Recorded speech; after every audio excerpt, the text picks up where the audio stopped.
Hello everyone, welcome to advanced astrology by MV. और आज की इस वीडियो में हम बात करेंगे the cosmic connection of grandparents with grandchildren. आपने अपने परिवार में, अपने आसपास ये बात ज़रूर नोटिस की होगी, ये देखा होगा या फिर आपने खुद भी ये महसूस किया होगा कि ग्रैंड पेरेंट्स का ग्रैंड चिल्ड्रन के साथ एक बहुत स्ट्रॉन्ग कनेक्शन होता है, एक बहुत स्ट्रॉन्ग बॉन्डिंग होती है, एक बहुत ही डीप लव होता है, एक गहरा रिश्ता होता है उन दोनों के बीच में। ठीक है, तो क्या उसका कोई एस्ट्रोलॉजिकल रीज़न भी है? तो उसका जवाब है बिल्कुल हाँ। आज हम उसी एस्ट्रोलॉजिकल रीजन के बारे में बात करेंगे कि ऐसा क्यों होता है कि ग्रैंड पेरेंट्स अपने ग्रैंड चिल्ड्रन के साथ इतने ज़्यादा स्ट्रॉन्गली कनेक्टेड होते हैं। मेनली हम दादा दादी के बारे में इस वीडियो में आज हम बात करेंगे। ठीक है, तो बिना किसी देरी के हम स्टार्ट करते हैं और फिर रियल लाइफ एग्जाम्पल भी लेंगे हम एक। ठीक है, एक रियल लाइफ एग्जाम्पल भी हम इस वीडियो में डिस्कस करेंगे। तो पहले हम डिस्कस कर लेते हैं एक ब्लैंक चार्ट से। आपको मैं एक बार समझा देता हूँ कि जो भी ग्रैंड पेरेंट्स होते हैं उनका ग्रैंड चिल्ड्रन के साथ पास्ट लाइफ कनेक्शन ज़रूर होता है।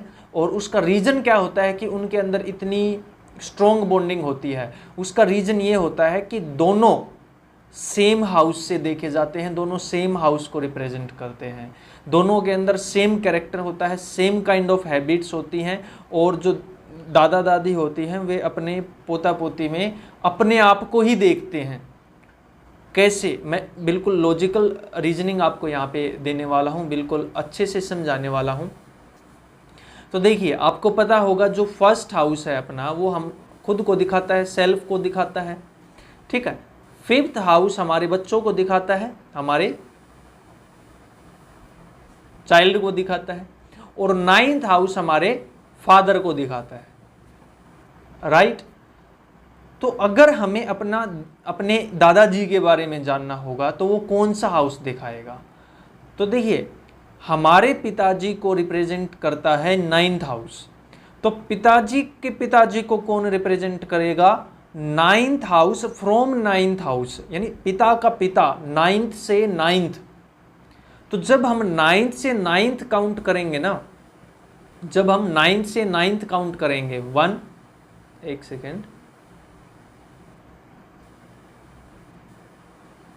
जब हम नाइन्थ से नाइन्थ काउंट करेंगे, ये नाइन्थ हाउस था, यहाँ से 1 2 3 4 5 6 7 8 9, तो वही फिफ्थ हाउस आ जाता है। यानी फिफ्थ हाउस ही हमारे दादाजी को रिप्रेजेंट करता है और फिफ्थ हाउस ही हमारे बच्चों को रिप्रेजेंट करता है। ठीक है, इसीलिए उनके अंदर kind of same characteristics, same habit, same, मतलब वो अपनी ही इमेज देखते हैं, क्योंकि वो काइंड ऑफ वही है। एस्ट्रोलॉजिकल बात कर रहा हूँ मैं। ठीक है, क्योंकि हमारे दादाजी को भी फिफ्थ हाउस रिप्रेजेंट करता है और हमारे बच्चों को भी। तो इस तरीके से जो फिफ्थ हाउस है वो कनेक्टेड है grand parents and grand children से। इसीलिए दादा दादी या फिर दादा दादी का अपने पोता पोती से एक बहुत ही स्ट्रॉन्ग कनेक्शन होता है। ठीक है, दूसरी बात ये थी एक सरफेस लेवल पे। आप जितने भी दादा दादी के चार्ट अपने उनके पोता पोती से अगर मैच करोगे ना, अगर आपके पास ऐसा कोई डाटा है कि जिसमें आपके पास ग्रैंड पेरेंट्स और ग्रैंड चिल्ड्रन की डेट ऑफ बर्थ हैं, एक्यूरेट टाइमिंग है, तो आप पाओगे कि उनके राहु केतु का कुछ न कुछ कॉम्बिनेशन जरूर मिलेगा, अगर वो साथ में रह रहे हैं तो। अगर वो काफ़ी टाइम तक एक दूसरे के साथ रहे हैं तो। देखिए, मैक्सिमम टाइम तो ये होता है कि कुछ लोग तो अपने दादा दादी को देख ही नहीं पाते। ऐसा भी होता है ना कि उनके आने से पहले उनके दादा दादी की डेथ हो चुकी है, वो एक अलग केस है, वहाँ पे राहु केतु का ट्राइन कॉम्बिनेशन नहीं बनेगा। लेकिन जहाँ पर दादा अपने पोते के साथ या पोती के साथ और दादी अपने पोते के साथ या पोते के साथ रहती है, वहाँ पे आप देखना राहु केतु का ट्राइन कॉम्बिनेशन प्लेसमेंट वाइज या फिर राशि वाइज जरूर मिलेगा। क्यों? क्योंकि पास्ट लाइफ फ्रेंड होते हैं। 90% दादा दादी अपने पोता पोती के पास्ट लाइफ फ्रेंड होते हैं। 90% ऑफ केसेज में बेस्ट फ्रेंड होते हैं, इसीलिए उनकी इतनी ज़्यादा बॉन्डिंग भी बनती है। ठीक है, और राहु केतु का ट्राइन आपका जिस भी इंसान के साथ होगा वहाँ पे आपका पास्ट लाइफ पेंडिंग कर्मा कुछ ना कुछ होगा, एक स्ट्रॉन्ग कनेक्शन होगा। सिर्फ ये दादा दादी पे या पोता पोती पे लागू नहीं होता। अगर आपका आपके भाई के साथ, अपनी वाइफ के साथ, हस्बैंड के साथ, किसी के साथ भी अगर राहु केतु आपका ट्राइन में आ रहा है, सुपर इम्पोज कर रहा है, तो वहाँ पे भी आपका एक स्ट्रॉन्ग कनेक्शन बन जाता है उस इंसान के साथ। ठीक है, तो कैसे बोल रहा हूँ मैं वो अभी मैं आपको लाइफ ये रियल लाइफ एग्जांपल आपको दिखा देता हूँ। तो ये देखिए, जैसे कि आप यहाँ पे देख सकते हो डेट ऑफ बर्थ है 21 फेब 1965, ये एक फीमेल चार्ट है। ठीक है, एंड 27 मार्च 2014। ठीक है, ये भी एक फीमेल चार्ट है।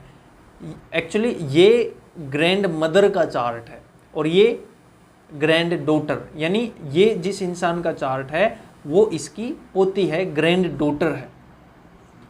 ठीक है, और बहुत ज़्यादा क्लोज है, बहुत ज़्यादा स्ट्रॉन्ग कनेक्शन है और बहुत ज़्यादा पेंडिंग कर्मा भी है इन लोगों का। किस लिए मैं ये बात बोल रहा हूँ, तो अभी देखिए आप एक बार, जो ग्रैंड मदर वाला चार्ट है, ये वाला जो चार्ट है, इसमें देखिए थर्ड हाउस में कौन सा प्लेनेट है, केतु है। ठीक है, और इसमें देखिए थर्ड हाउस में कौन सा प्लेनेट है, राहु एंड शनि है। शनि तो ओब्वियसली कर्म कारक है। अगर आपको ये चेक करना है कि आपका पास्ट लाइफ पेंडिंग कर्मा किसके साथ कितना है, तो वहाँ पे आप शनि, जुपिटर, राहु एंड केतु, ये 4 प्लेनेट देखिए, शनि, गुरुदेव बृहस्पति, राहु एंड केतु।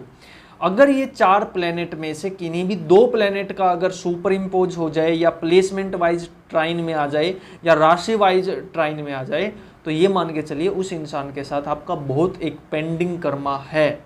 आप बहुत ज़्यादा टाइम तक उनके साथ इस लाइफ में रहोगे।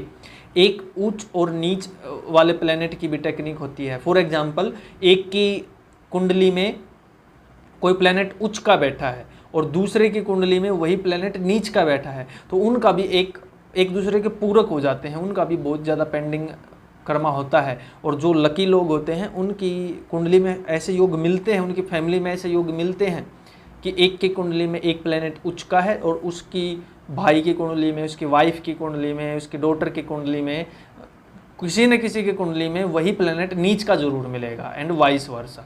तो आप मेरी बातों को समझ पा रहे होंगे। ठीक है, और यहाँ पे इसका राहु 9th हाउस में है, केतु 9th हाउस में, तो इनका एक बहुत स्ट्रॉन्ग पेंडिंग कनेक्शन है, बहुत पेंडिंग कर्मा है। ठीक है, और एक और ले लेता हूँ मैं, यही डेट ऑफ बर्थ है। ठीक है, जो ग्रैंड मदर है वो सेम रहेगी। ठीक है, ये देखिए, ये ग्रैंड मदर की वही डेट ऑफ बर्थ है और ये एक मेल चार्ट आ गया, यानी जो पहले चार्ट था वो लड़की थी, 2014 की जो डेट ऑफ बर्थ थी वो बड़ी लड़की थी, और ये उसी का भाई है, उस लड़की का भाई है 2016 जिसका बर्थ ईयर है। कंप्लीट डेट ऑफ बर्थ आप देख सकते हो। तो ये क्या है, ये ग्रैंड मदर हो गई और ये ग्रैंड सन हो गया। ठीक है, यानी दादी पोता। ठीक है, इनका भी आप देखिए, इनका भी बहुत पेंडिंग कर्मा है। कैसे, इनका केतु इन दोनों का जो केतु है वो सुपर इम्पोज कर रहा है। ठीक है, और इनका जो शुक्र है वो भी